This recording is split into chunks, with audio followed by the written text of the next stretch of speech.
Ito yung naiwan sa manok natin. Iba kasi mga alaga na bili na.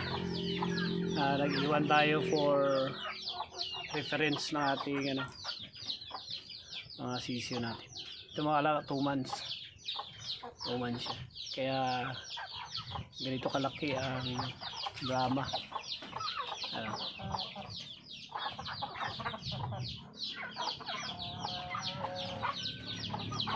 Pag alagaan talaga makalaga yung Brahma, talagang malaki talaga sila. Ito yan mga alaga na kapatid noon na sila nabili yung 6.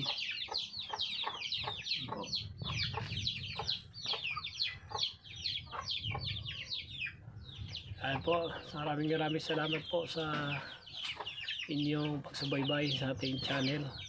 At bira lang po tayo.